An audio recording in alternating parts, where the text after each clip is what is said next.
આજે આપણે ડેડાદરા ગામના ત્રિવેદી પરિવારના સતી અંબાની શૂરવીરતાની વાત સાંભળીશું. લખતર તાલુકાના ડેડાદરા ગામની આ વાત છે. આ ખાંભી ડેડાદરા ગામના ત્રિવેદી પરિવારના સતી અંબાની છે, જેમના લગ્ન ડેડાદરાના જયશંકર ત્રિવેદી સાથે થયેલા હતા. અંબાના પિતા શિહોર પ્રદેશના હતા. આ જોડીના એ વિસ્તારમાં ખૂબ જ વખાણ થતા હતા. કોઈ એને ઝાલાવાડની સતી પણ કહેતા હતા.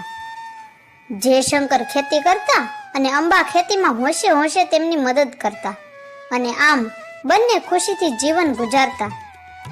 એવામાં એકવાર વસંત પંચમીના દિવસે ગામમાં બ્રાહ્મણના ઘરે લગ્ન હતા, જ્યાં અચાનક લગ્ન ગીતોના રંગ વચ્ચે બંદૂકના એકાએક ભડાકા સંભળાવા માંડ્યા.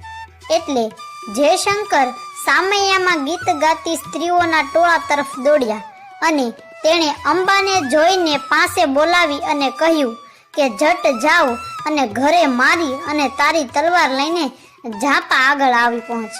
બસ પછી તો તેણે ઘર તરફ દોટ મૂકી અને એટલામાં તો બોંગીયો ઢોલ વાગવા લાગ્યો અને ડેડાદરાનો કાઠિયાવરણ તલવારો લઈને ઉઠ્યો. ઝાપા બહાર જાનના વોળાવ્યા અને બારવટિયા વચ્ચે ઝપાઝપી શરૂ થઈ. બ્રાહ્મણની જાન લૂંટાઈ તો ડેડાદરાનું પાદર લાજે.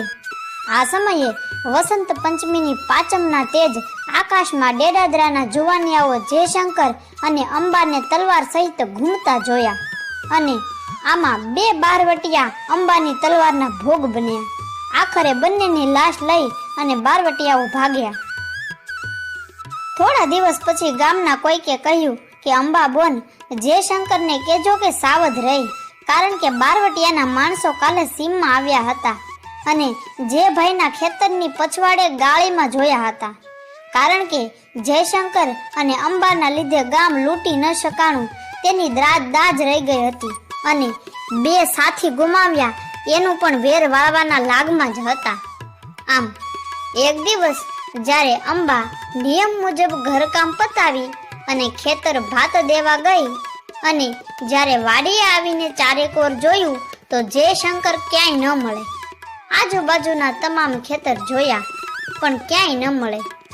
એવામાં વાવડ મળ્યા કે જયશંકરને બારવટિયા પીળી વાવ બાજુ ઉપાડી ગયા છે. આવી અફવાઓ ડેડાદરાને પાદર પહોંચી. અંબાએ અફવામાંથી પોતાને જે જાણવાનું હતું એ જાણી અને કોઈનો પણ સાથ લીધા વગર સાથમાં માત્ર તલવાર અને લગ્નની ચૂંદડી લીધી અને હાલવા માંડી. ડેડાદરા અને પિયર વચ્ચે ચૂડા આંબલીના રસ્તે કોઈ માણસને ઓઘાડા ડીલે આંબલી સાથે બાંધ્યો હતો. નજીક આવતા તેના પતિની આ દશા જોઈ અને તરત જ તલવારથી દોરડા કાપવા લાગી. એટલામાં તો બારવટિયાઓએ દૂરથી રાડ કરી કે અંબા સાવધ થાજે અને અંબાએ નજર કરી તો 4 બારવટિયાઓ ઘસી આવ્યા અને બારવટીઓ બોલ્યા, બ્રાહ્મણી તે દિવસે જાન લૂંટવા ન દીધી અને પાછી આજ અમને લૂંટી જવા આવીશું. ટૂંકમાં અંબા અને જયશંકર અને બારવટિયા વચ્ચે ધીંગાણું જામ્યું. તે ધીંગાણામાં જયશંકર પડતા અંબાએ ઝીલી લીધો અને અહીં વીરાંગના પત્ની વીરપતિનું મૃત્યુ થયું.